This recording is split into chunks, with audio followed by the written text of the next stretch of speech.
Fala galerinha, beleza? Sejam bem-vindos ao meu canal. Sou o professor Caio Medeiros. Nossa aula hoje vai ser sobre cadeia respiratória. Continuação da nossa playlist lá de respiração celular, certo? Nós tivemos aí um vídeo sobre glicólise, tivemos um vídeo sobre ciclo de Krebs e agora o terceiro vídeo vai ser sobre cadeia respiratória.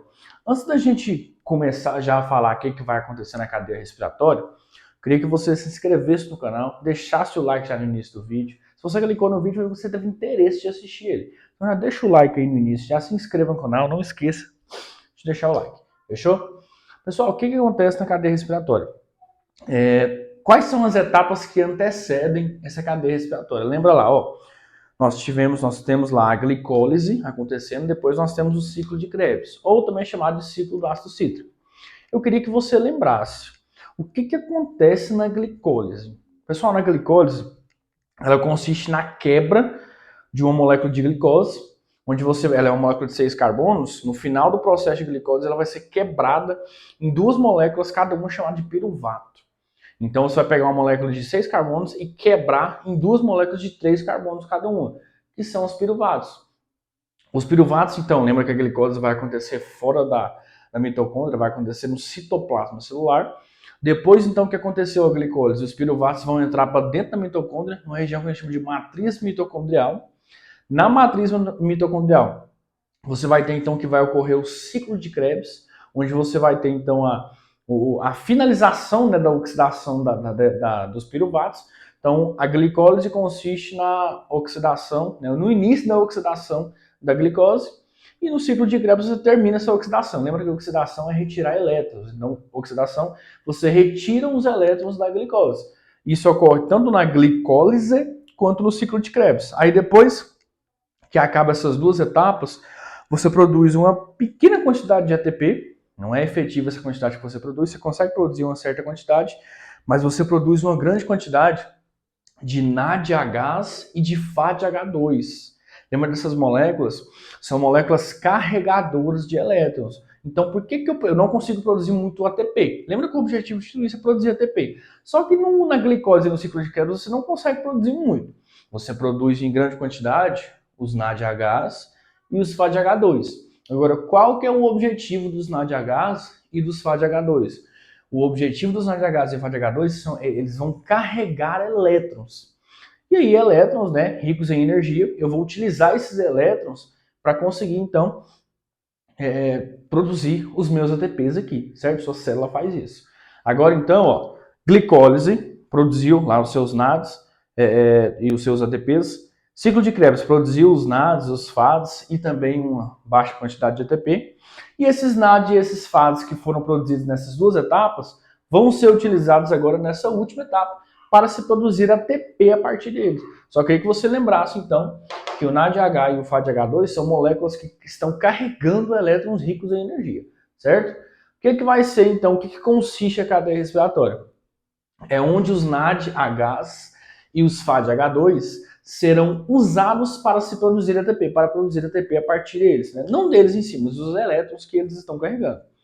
Lembra que isso aqui vai ocorrer lá nas cristas mitocondriais. Gente, glicólise, já tem isso no nosso vídeo, vou deixar no card aí.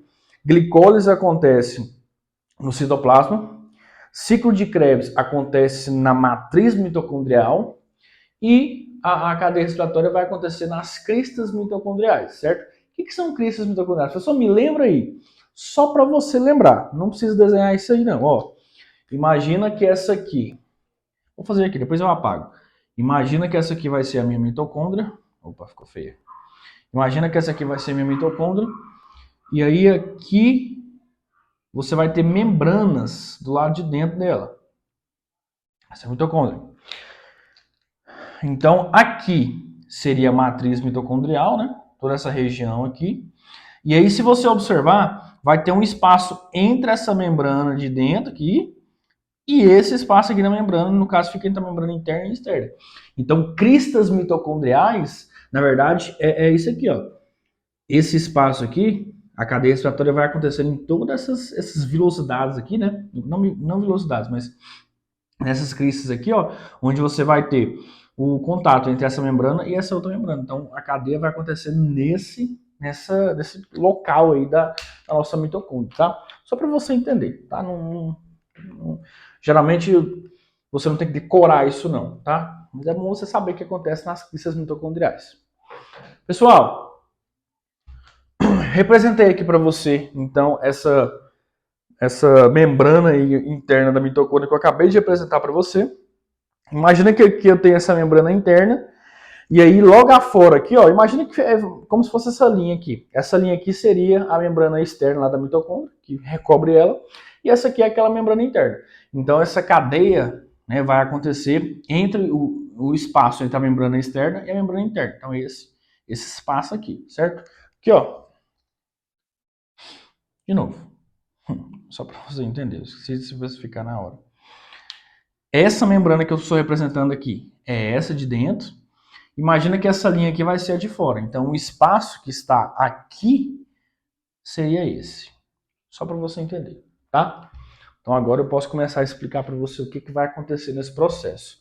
Pessoal, vamos lá, ó. O que vai acontecer, então? O que vai acontecer, então?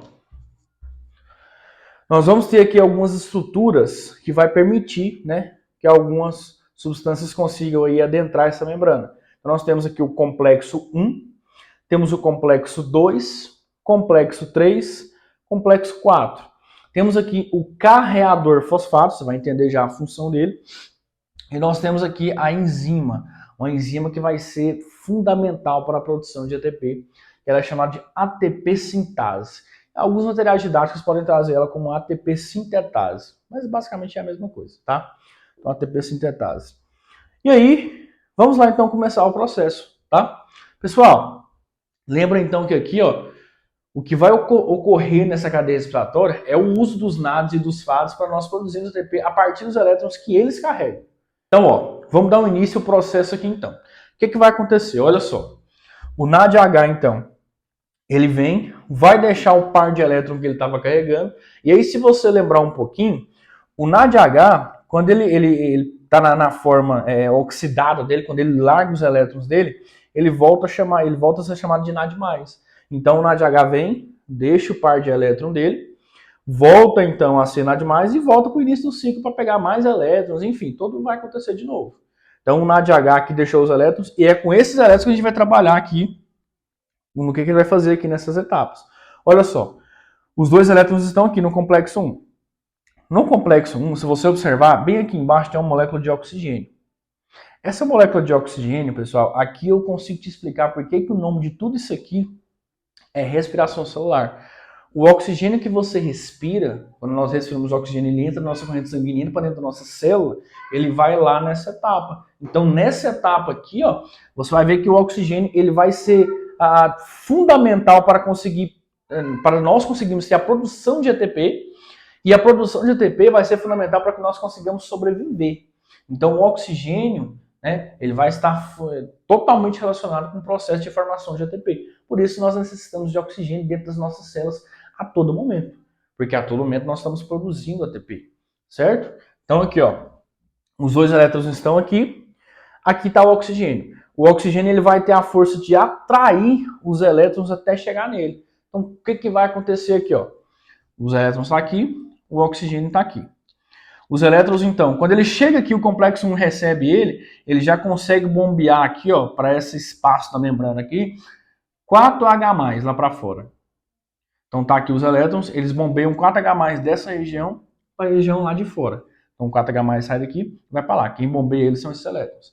Aí os elétrons passam para o complexo 3, ele pula o complexo 2. O complexo 2 ele não está muito relacionado com o NAD, tá? O NADH. Desde quando eu for falar de fase H2, ele vai estar relacionado. Então pula o 2 mesmo, tá? Vai direto para o 3.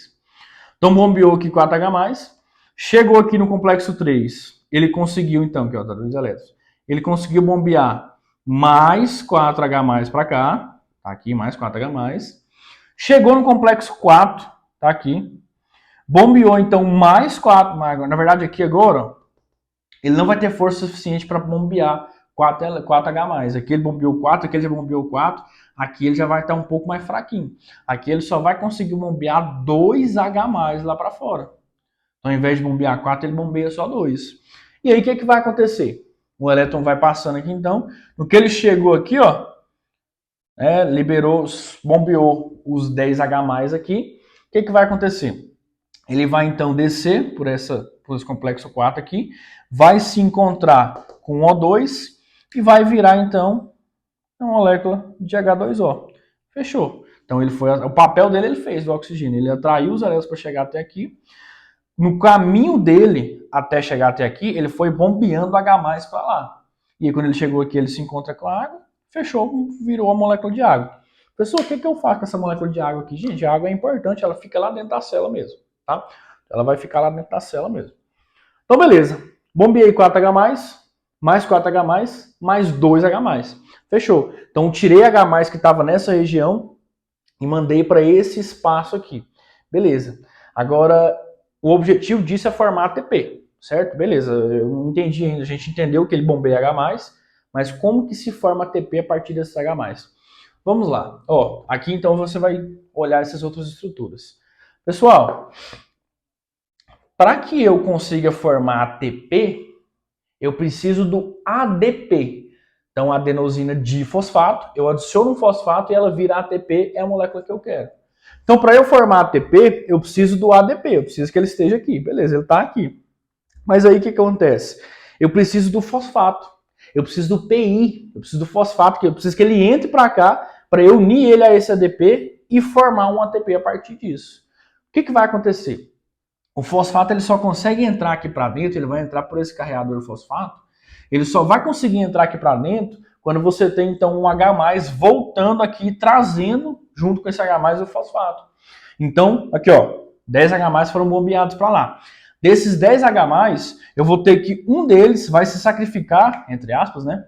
E ele vai então fazer o seguinte, ele vai vir para cá, ele vai passar por esse carreador fosfato, trazendo consigo o PI, que é o fosfato. Então, PI mais H+, porque o H+ entrou aqui, né, no caso. Ele veio junto. Lembra aqui, ó, a parte externa da membrana, que é essa de cima, ela está mais positiva, porque tem uma grande concentração de H+. E a parte de baixo está negativa. Então, o H+ ele vai ser atraído para cá, porque ele é positivo, logicamente. Se ele é positivo, ele vai ser atraído pela parte negativa da membrana. Então, ele está aqui em cima, ele vai então sacrificar e vai ser atraído, né? Vai passar aqui pelo carreador fosfato. No que ele passar, ele vai vir e vai trazer junto com ele o fosfato, que é o que eu quero, para unir o ADP. Beleza. O fosfato veio para cá. Agora, e então, como que eu vou fazer para unir esse ADP a esse fosfato? Como que vai acontecer? Desses 10 aqui, ó, um já veio de volta para dentro, trazendo o fosfato. E agora eu vou ter mais 3H+, olha aqui, ó. 3H+ vão ser atraídos pela ATP sintase e vai entrar aqui. Quando ele entrar para cá, você vai ter então que esses 3H+ vão gerar força o suficiente para a ATP sintase girar, ela literalmente gira, e quando ela gira, ela vai unir esse fosfato aqui, ó, a esse ADP. Então, graças aos 3H+ que entram, que são atraídos de volta pela ATP sintase aqui, ela gira e esse fosfato vai ser unido ao ADP. E aí, então, eu vou ter a formação, né? Eu vou ter a formação aqui do primeiro ATP. Pessoal, processinho complicado, né? Um processinho meio complicado, mas se forçar aí consegue entender. Então, aqui, ó, vamos resumir basicamente. O NAD veio, o NADH, deixou os elétrons, virou NAD+, voltou para o início do ciclo. Os dois elétrons foram atraídos pelo oxigênio, né, para chegar até aqui. E aí, em cada complexo que ele passava, ele bombeava H+ dessa região para a região de cima, que no caso é o espaço entre a membrana interna e externa. Então, dois elétrons aqui, ó, chegou no complexo 1, já bombeou 4H+ para lá, veio daqui e veio para cá. Passou para o complexo 3, bombeou mais 4H+, chegou no complexo 4, ele só teve força para bombear 2H+. Beleza, bombeei 10H+ para lá. 4 mais 4, 8, mais 2, 10. Bombeei 10H+ para lá. E aí, o que vai acontecer? Eu preciso, então, que o fosfato seja trago para cá, para dentro da membrana, para ser unido a esse ADP.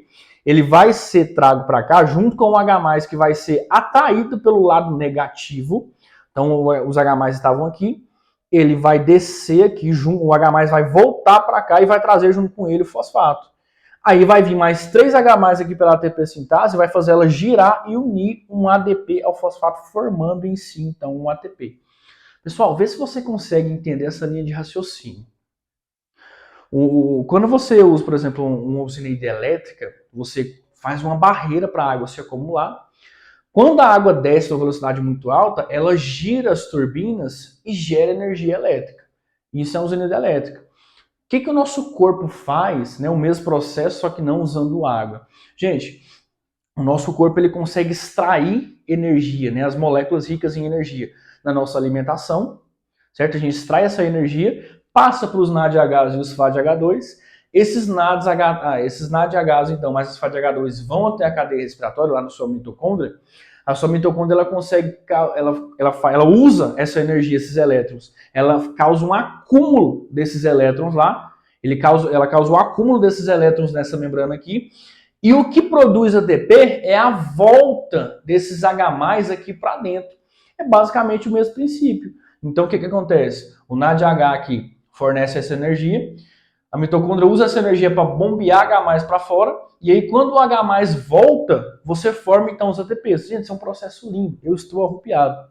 Isso é um processo lindo. Isso aqui é o que te mantém vivo. É a produção de ATP dentro do seu corpo. Sua mitocôndria é uma usina energética. Ela utiliza aqui a força dos elétrons para bombear H+ para fora, né, causar um acúmulo de H+, e quando esse H+ volta para dentro, ele volta produzindo ATP. Gente, isso é muito lindo. Isso é muito lindo. Pessoal, qual que vai ser a diferença entre o NADH e o FADH2? O FADH2 ele vai ser uma molécula também carregadora de elétron, só que ele vai conseguir carregar menos elétrons. Ele não vai ter capacidade de carregar uns elétrons com tanta energia assim. Qual que vai ser a diferença dele aqui? O FADH2 ele vai deixar os elétrons dele direto no complexo 2. Lembra que eu falei que o FADH2 está relacionado ao complexo 2. Então o complexo 1 não entra quando a gente fala FADH2. Então o FADH2 vem, deixa os elétrons dele, volta a ser chamado de FAD, né? Então ele deixa aqui os 2 elétrons dele. Os 2 elétrons dele vai conseguir bombear aqui, ó, ele vem para o complexo 3, bombeia 4H+, vem para o complexo 4, bombeia 2H+, e aí fechou. Ele não consegue bombear mais, ele só bombeia 6H+. Desculpa, gente. O NADH, ele consegue bombear 10 elétrons.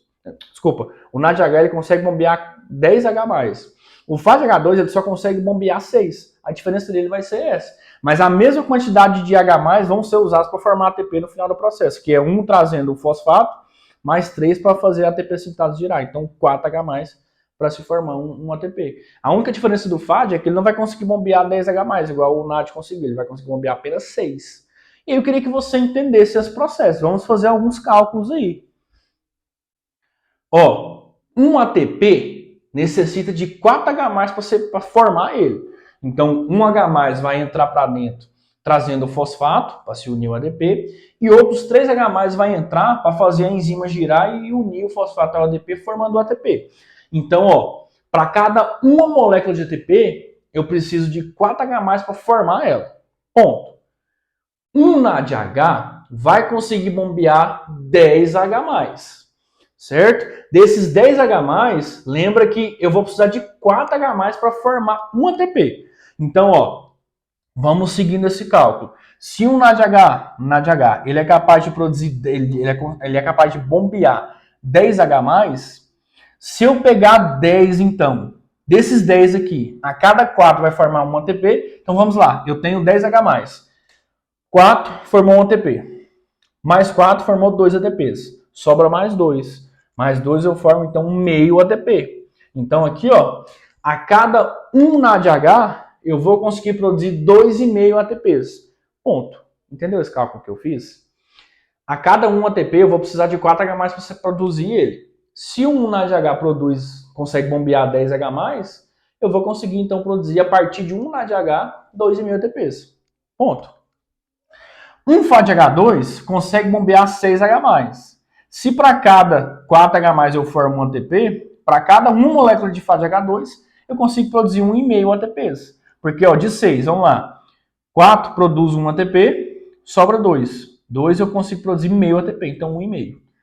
Ponto. Cálculozinho básico, né?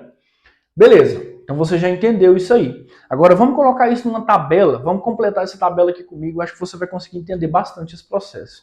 Vamos lá, ó. Aí você vai ter que lembrar um pouquinho das últimas aulas, da glicólise e do ciclo de Krebs. Na glicólise, quantos NADHs eu tive formados? 2. Eu tive 2 NADHs formados lá na glicólise. No ciclo de Krebs, se você lembrar, não em todo um ciclo, mas desde piruvato até o final do ciclo, eu produzi 8 NADHs. Isso dá 10. O FADH2 não é produzido na glicólise. No ciclo de Krebs eu produzo 2 dele. Então aqui vai dar 2. ATPs eu produzo 2 na glicólise. No ciclo de Krebs eu produzo 2 também.